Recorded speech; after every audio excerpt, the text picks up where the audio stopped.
오늘을 포함해서 이제 올해도 1주일, 2주일, 3주일, 이제 4주일 정도 지나면, 주일로서는 4주가 지나면은 올해도 이제 다 끝나게 됩니다. 여러분, 한 해 동안 어떠셨습니까? 한 해 동안 이제 마무리를 하면서 뒤돌아보시면서 어떤 생각들이 드시는지 모르겠어요. 예전에 제가 아마 설교하다가 그런 질문으로 시작한 적이 있었던 것 같은데, 오늘도 좀 동일한 질문을 해보려고 해요. 여러분들은 한 해 동안 여러 가지들을 생각해 하시고 또 이렇게 반성도 해보고 하시면서 우리가 믿는, 우리가 사랑하는 그 하나님에 대해서 여러분들의 지금의 마음과 생각은 어떠신지 제가 참 궁금해졌어요. 어떠십니까? 지난 1년 동안 우리 자신은 하나님에 대한 어떤 마음과 자세로 지내왔는지, 그것을 이번 연말에 지나가면서 우리가 한 번쯤은 깊이 생각해 보았으면 좋겠습니다. 혹시 여러분, 우리 하나님에 대해서 두려운 마음이 혹시 있으십니까? 예전에도 그런 얘기 해드렸는데, 우리가 조금이라도 양심의 가책을 느끼거나 잘못한 것이 있는 것 같을 때에 꼭 골목길을 돌아서면은 하나님이 숨어 계시다가 이렇게 군밤이라도 때릴 것 같은 그런 두려움이 우리 믿는 사람들은 조금씩은 다 있는 것 같아요. 그런데 사실은 우리가 믿는 하나님은요, 우리에게 기쁨이 되시는 참 좋으신 분이신 줄 믿습니다. 우리가 두려워해야 될 때도 있죠. 그리고 경외심을 가져야 될 때가 있습니다. 그렇지만 더 중요한 것은 우리 하나님은 우리들에게 기쁨 되기를 원하신다는 거예요. 기쁨은 기쁨인데 오늘 설교의 제목처럼 무슨 기쁨이요? 예기치 못한 기쁨으로 하나님은 우리들에게 다가오시는 분이십니다. 예기치 못한 기쁨. 여러분, 예기치 못한 기쁨이라는 C.S. 루이스의 책이 있습니다. 이게 원래 제목은 Surprised by Joy예요. 기쁨으로 인해서 놀라워했다, 이런 뜻이에요. 근데 예기치 못한 기쁨, 한글 번역을 그렇게 했더라고요. 이 책에 보면은 그 C.S. 루이스가 어떻게 회심을 했는지, 어떻게 어린 시절로부터 자라서 그리스도인이 되었는지, 그런 자서전 혹은 회심의 이야기를 담은 그런 책입니다. 할아버지가 목사님이셨어요. 그래서 기독교적인 분위기에서 이 C.S. 루이스가 자랐지만은 나중에는 무신론자가 됩니다. 여러분들이 잘 아시는 것처럼. 근데 무신론자로 다시 그리스도인으로 돌아오게 되는 그런 이야기를 쭉 써놨어요. 그는 무신론자였지만 그 마음속에 늘 갈망했던 것이 있었다고 그래요. 그게 뭔지 아세요? 기쁨이었어요. 기쁨. 내 안에 기쁨은 뭘까? 내 안에 왜 기쁨이 없을까? 나를 늘 영원토록 만족시켜줄 그 기쁨은 과연 무엇일까라는 의문이 무신론자였을 때에도 여전히 있었다고 그러더라고요. 한 명의 나약하고 부족하고 그런 어리석은 인간으로서 절대적인 존재, 신과 같은 그런 존재에 대한 갈망이 있었다는 거예요. 어쩌면 누구나 다 갖고 있는 그 사람의 마음 속에 그 어쩔 수 없는 빈자리가 있잖아요. 우리의 마음이 가득 찬 것 같지만 어떨 때 보면은 텅 빈 것처럼 느껴질 때가 있지 않으십니까? 그래서 사람들은요, 이 빈자리를, 이 텅 빈 마음을 채우기 위해서 뭘 찾습니까? 즐거움을 찾아요. 유희를 찾습니다. 재미가 없어. 인생이 왜 이렇게 재미가 없을까? 그래서 우리들은 끊임없이 재미를 찾습니다. 그래서 이렇게 화려한 도시를 건설하기도 하고, 그리고 온갖 다양한 문화들을 경험해 보기도 하고, 그것을 향연을 즐기기도 합니다. 그리고 요즘 같은 시대에는 인터넷에 들어가면 재미있는 것들이 참 많이 있습니다. 그런 것들로 말미암아 우리의 마음을 채워보려고 우리들은 수도 없이 시도를 하고 있어요. 그리고 때로는 재미를 위해서 돈을 모으고 내가 원하는 것들, 이 땅에 보이는 좋아 보이는 것들을 사들이기도 합니다. 이러한 기타 등등 우리 모든 인간들은 그 텅 빈 마음을 채우기 위하여서 끊임없이 즐거움을, 어떤 재미들을 찾아가는 것 같아요. 그 마음과 텅 빈 영혼들을 채우기 위해서 이 세상의 모든 사람들, 저와 여러분들도 오늘도 동분서주하는 것 같습니다. 근데 여러분 어떠세요? 그런 시도들을 해보니까 정말 마음이 채워지던가요? 아무리 인간들이 노력을 해도 그 무언가 넘어설 수 없는, 채워지지 않는 내 마음속에 그 갈망과 소원의 목소리가 들리지 않으십니까? 스스로 채워지지 않음을 우리들은 너무나 많이 경험을 해요. 그래서 채워지지 않을 때, 텅 빈 마음이 여전히 그대로 있을 때 우리들은 낙심합니다. 절망하게 됩니다.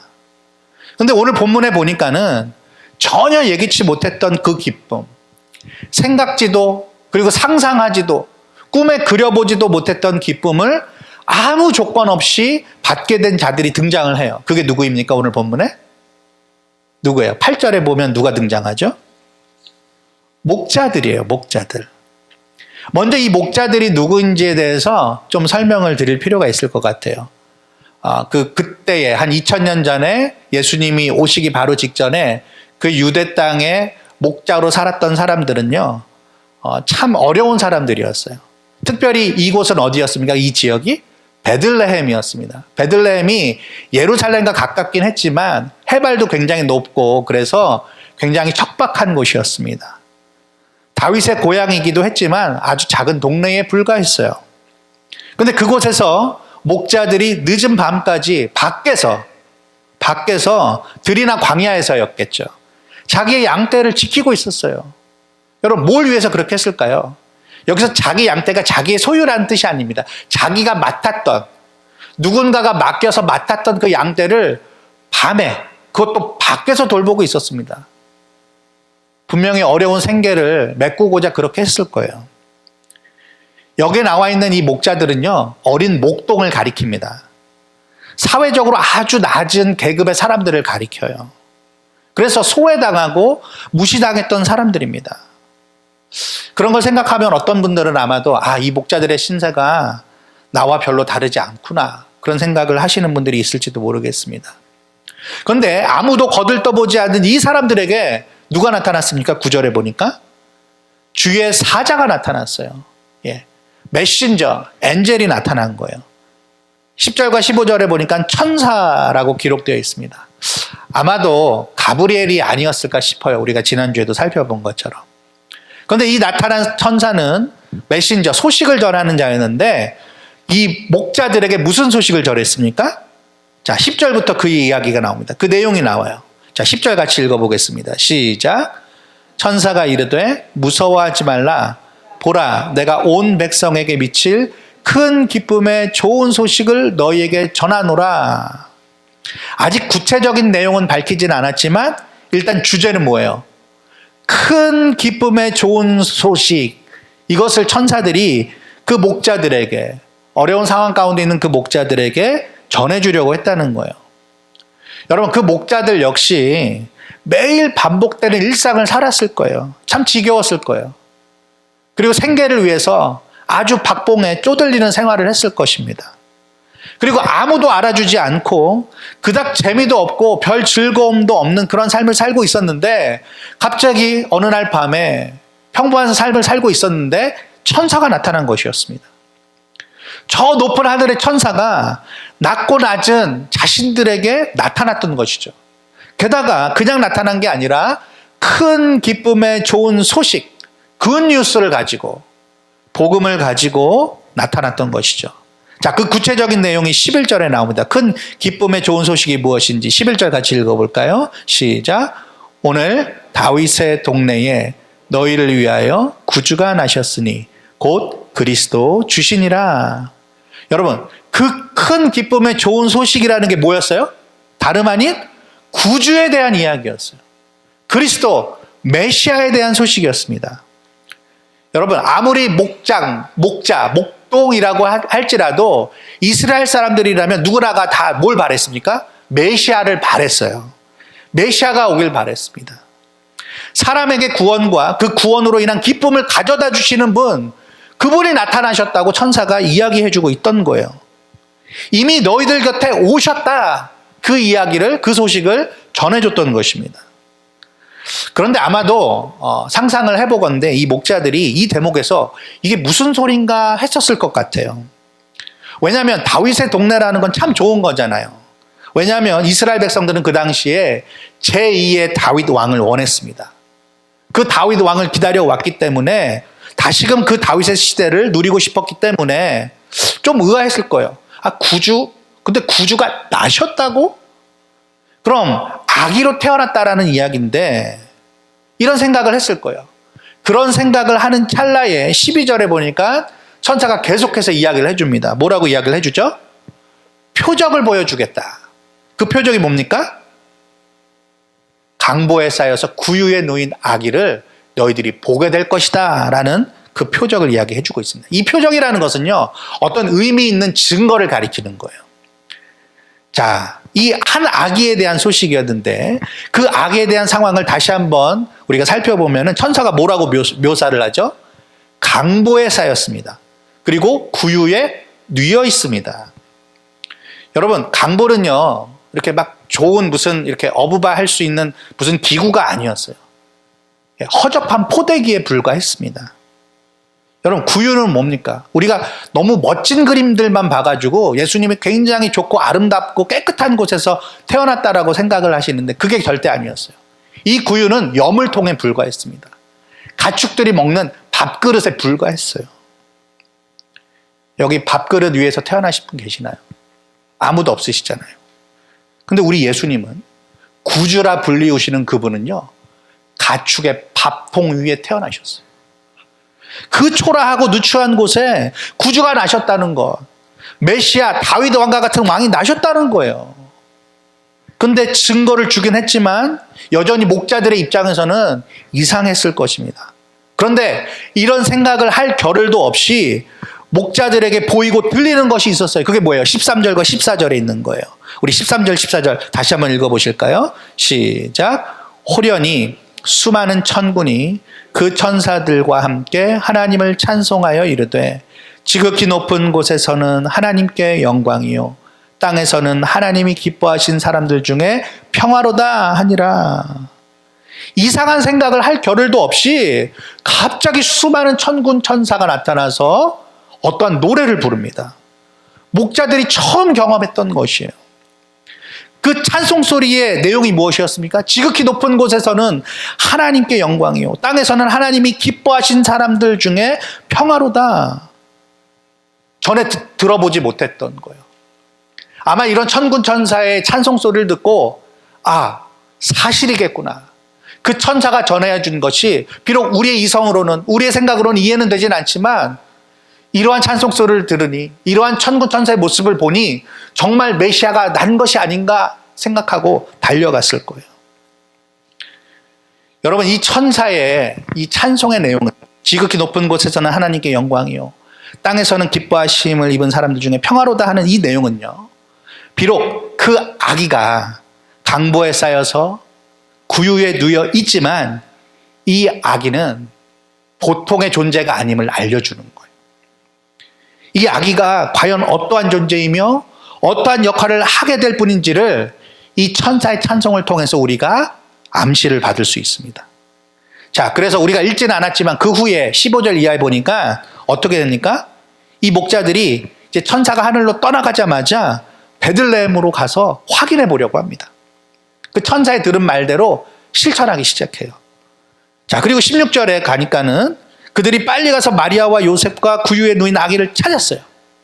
그리고 천사가 전해준 소식을 그들에게 전해줬습니다. 목자들이 받았던 그 메시지를 다시금 그곳에 있던 사람들에게, 요셉과 마리아에게 전해줬다는 거예요. 자, 그리고 20절에 보니까는 어떻게 되어 있습니까? 그 목자들이 천사로부터 전해받은 그 소식을 직접 확인을 했어요. 그 천사의 말대로 그 표적을 확인을 했습니다. 그리고서는 그것을 믿고 하나님께 영광을 돌렸어요. 찬송을 하면서 돌아갔다고 그렇게 기록이 되어 있습니다. 여러분, 우리가 잘 알고 있는 내용이에요. 그런데 이 모든 일이 어떻게 이루어진 것인가를 우리가 새삼스럽지만 다시 한번 생각해 볼 필요가 있습니다. 첫 번째는요, 여러분, 이 모든 일은 하나님의 계획과 섭리 가운데에 하나님의 말씀과 약속대로 이루어진 일이라는 거예요. 구약의 그 수많은 말씀들, 선지자들의 그 예언들이 성취되었다는 거예요. 그래서 이스라엘 백성들은 그 오랜 시간 동안 기다리고 고대해 왔습니다. 하지만 목자들이 친히 전해 들었고 직접 본 것처럼 구세주 메시아, 이 구원자 그리스도의 모습은 너무나도 초라했습니다. 자, 그런데 두 번째로 이것이 바로 오히려 하나님의 그 기쁘신 마음, 우리를 향하신 하나님의 그 애틋한 마음을 확인해 볼 수 있는 장면이라는 거예요. 화려하게 태어나시지 않고 초라한 모습으로 태어나신 것 자체가 이 목자들에게, 처음 그 예수님을 본 목자들에게 뿐만 아니라 가난한 마음을 갖고 있는 우리들, 텅 빈 마음을 갖고 있는 우리 모두에게 따뜻한 하나님의 마음을 확인해 볼 수 있는 장면이라는 것이죠. 여러분 생각해 보십시오. 구주 그리스도가 어떤 분이십니까? 하나님 그 자체이십니다. 하나님의 아들이세요. 신이세요.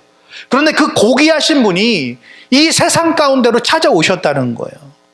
여러분, 창조주가 피조물의 모습으로 오셨다는 겁니다. 그것도 연약한 아기, 멋지고 근육이 울그락불그락한 그런 어떤 성인 왕의 모습이 아니라 연약하디 연약한 아기의 모습으로 오셨다는 거예요. 그리고 1절에서 5절을 보시면은요, 그 당시의 통치자가 누구인지의 그 이름이 나옵니다. 그 당시 로마 황제가 누구였어요? 아우구스투스였어요. 아우구스투스. 이 역사의 주관자께서 역사 속으로 들어오셨다는 거예요.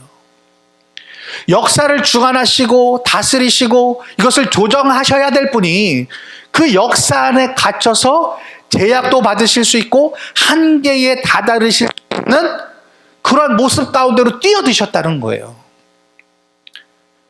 게다가 요셉과 마리아는 지금 베들레헴에 뭐 하러 가는 중이었죠?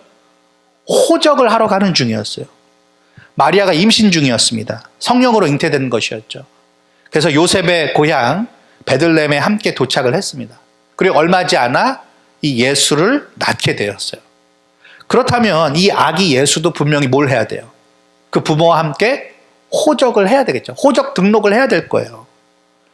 여러분, 이 대목에 대해서도 생각해 보십시오. 하늘 보좌에 그 이름이 영원토록 새겨져 있는 분이 왜 땅에 있는 그 사람들의, 피조물들의 호적에 올라가야 되는 거죠? 여러분, 이 모든 것들이 말해주고 있는 것이 무엇입니까?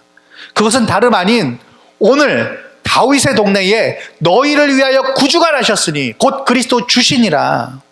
너희를 위하여 바로 여러분과 저를 위하여 이 세상으로 그 하나님께서 이 땅 가운데에 아기의 모습으로, 피조물의 모습으로, 사람으로 뚫고 찾아오시는 것이란 말입니다.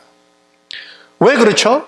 우리와 같은 나약하고 미천한 자들, 죄 많은 인간들, 세상에서 무시받고 천대받는 사람들, 그리고 텅 빈 마음으로 계속해서 만족을 위하여서 유의를 찾고 재미를 찾는 사람들을 위해서 소망이 되어주시고자 우리 주님께서는 예기치 못한 기쁨이 되어주셔서 우리에게 오셨다는 말씀입니다. 여러분, 그것이 높고 위대한 하나님의 깊고 넓은 마음이었다는 거예요.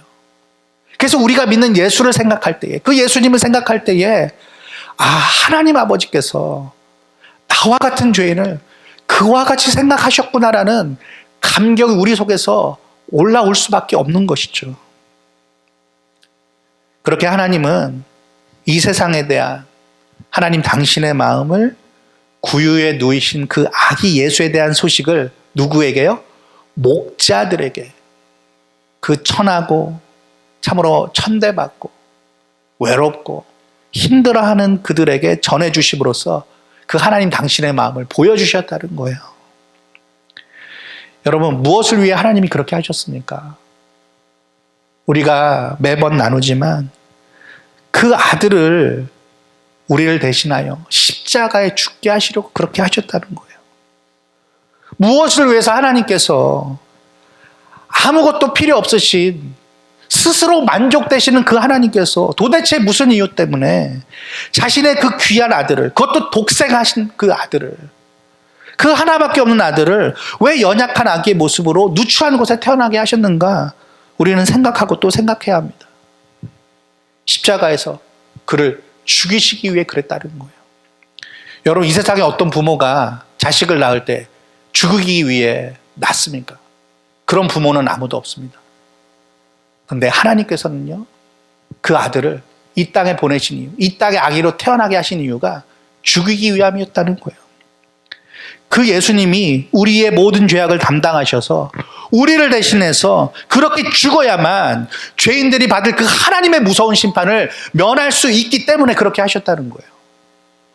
그래서 하나님께서는 동정녀 마리아에게 성령으로 예수님을 잉태하게 하셨고, 그 잉태된 아기가 청년이 되어 본디오 빌라도에게 고난을 받게 하셨고, 또 그 예수님을 십자가에 매달려 죽게 하셨던 것입니다. 그래야만 저와 여러분들이 살 수 있기 때문에 그렇게 하셨다는 거예요. 말씀을 맺겠습니다. 우리 주님, 우리가 그토록 사랑하는 우리 예수님이죠. 그 예수님께서는 그렇게 우리에게 찾아오셨습니다. 그리고 지금도 지난주에 나눴던 것처럼 성령으로 우리 안에서 거하십니다. 우리와 함께 하세요. 그 거룩하고 아름다우신 우리 그리스도께서 더럽고 추한 그 죄인들을 위해서 찾아오셨고, 그 죄인들의 삶 가운데로 뚫고 들어오셨다는 것입니다. 그래서 여러분, 우리들은 구원을 이제 노래하게 되었어요. 놀라운 그 은혜를 찬송하는 자들로 살 수 있게 되었다는 거예요. 여러분, 생각해 보면요, 우리 주님께서는 이미 수많은 사람들에게 뚫고 찾아가셨더라고요. 성경의 모든 등장인물들, 우리의 신앙의 선배들은 다 그러한 간증들을 갖고 있어요. 그리고 C.S. 루이스가 그런 간증을 갖고 있는 거더라고요. 예기치 못한 기쁨이 나에게 찾아왔다. 그것이 그들의 간증이었어요. 동일한 간증이었습니다. 억울하게 죽을 뻔했던 요셉을 찾아가셨습니다. 그 요셉과 함께 해주셨어요. 그래서 그 요셉이 감옥에서도 형통함을 누렸습니다. 종으로 있을 때도 형통함을 누렸어요. 차디찬 감옥에 있다가 외국인임에도 불구하고 총리의 자리까지 오르게 되는 놀라운 은혜를 힘입었습니다. 그게 누구 때문입니까? 요셉의 실력 때문이었습니까? 아니에요. 예기치 못한 기쁨으로 찾아와 주신 그 주님 때문에 그 요셉이 그렇게 될 수가 있었던 거예요. 여러분, 다니엘과 세 친구들은 어떻습니까? 특히 그 세 친구들이 뜨거운 풀무불에 던져졌던 거 여러분 기억하시죠? 근데 거기에 한 사람이 더 있었습니다. 그게 누구였겠어요? 바로 우리 주님이라는 거예요. 우리 가운데 찾아오셔서 그 불구덩이에 같이 뛰어드셨다는 거예요. 그 뜨거운 불 가운데로 찾아오셔서 그 세 친구들을 안아주시고 보호해 주셨다는 것입니다. 낙심하고 부끄러워서 도망칠 수밖에 없었던 베드로는 또 어떻습니까? 그 베드로에게도 역시 부활하신 후에 우리 주님은 찾아가셨어요. 밥도 먹이시고 해야 할 그 사명을 되새겨 주시면서 내 양을 먹이라. 네가 나를 따라야만 한다. 라고 말씀해 주셨습니다. 사랑하는 여러분, 여러분은 어떻게 이 예기치 못한 기쁨을 과거에 경험하셨습니까? 분명히 그것을 경험하셨기 때문에 이 믿음의 자리에, 예배 자리에 있으실 텐데, 여러분들은 그때 경험하셨던 그 예기치 못한 기쁨 아직도 소유하고 계신지요? 그 기쁨을 잘 간직하고 누리고 계신지요? 혹시라도 그 기쁨과 지금 멀어져 있거나 그 기쁨을 내가 잊고 사는 것은 아닌가 우리가 생각해 봐야 된다는 거예요. 여러분, 그 기쁨을요 잃어버리면 이 세상이 제 아무리 큰 기쁨을 준다 하더라도 그것으로는 참된 만족과 행복이 안 되더라고요. 경험해 보신 분들은 이게 무슨 얘기인지 다 아실 거예요. 그래서 우리들은 이 땅의 즐거움이 아니라 예수님으로 말미암는 그 기쁨을 다시 되살릴 필요가 있다는 것입니다. 예전에 그 기쁨을 만나고 알게 되었지만 지금 어떤 이유에서건 그 기쁨을 잃어버리신 분들이 혹시 계시다면 그 기쁨이 되어주시는 그 주님께로 목자들처럼 아까 16절에 나와 있는 것처럼 빨리 가서 되찾는 은혜가 있기를 주님의 이름으로 축복드립니다. 하나님께서 보내신 그 주 예수 그리스도께서 이 세상에 오신 것 자체가 하나님의 완전한 계획이었고 뜻이었습니다. 그렇게 하나님께서 모든 것을 스스로 다 하셨어요. 우리가 할 일이 없는 것처럼 보여요. 예, 맞습니다. 하나님이 다 하셨어요. 근데 우리가 할 일이 있는 것처럼 조금 남겨두신 것이 있어요. 그것은 바로 목자들이 했던 일입니다. 그게 뭐예요? 그 소식을 들었을 때에 그것을 확인하러 구유에 누워있는 아기를 빨리 가서 보려 했던 거예요. 우리를 찾아 우리 가운데로 먼저 뚫고 들어오셔서 예기치 못한 기쁨이 되어주신 그 주님을 빨리 가서 보고 확인하는 일, 그것이 우리가 다시금 해야 할 일이라는 거예요. 그 기쁨을 직접 다시금 맛봤으면 좋겠다는 거예요. 지난 주일에도 말씀드렸듯이 그 주님께서는 우리 안에 뭘로 계신다고요? 성령으로 계십니다. 이미 우리와 함께 하고 계세요, 사실은. 하지만 우리가 그 주님께, 그 성령님께 반응하지 않으면서 산다면, 교제 없이 산다면요, 그 예기치 못한 기쁨은 그저 우리 한켠에 꺼다 놓은 보릿자루처럼 돼버릴 수밖에 없다는 것입니다. 그 영원한 기쁨이 되어주심을 우리가 깨닫지 못하고 그 기쁨은 그냥 놔둔 채로 세상에 있는 기쁨으로만 내 마음을 채우려고 한다면 이것보다 불행한 일이 어디 있겠습니까?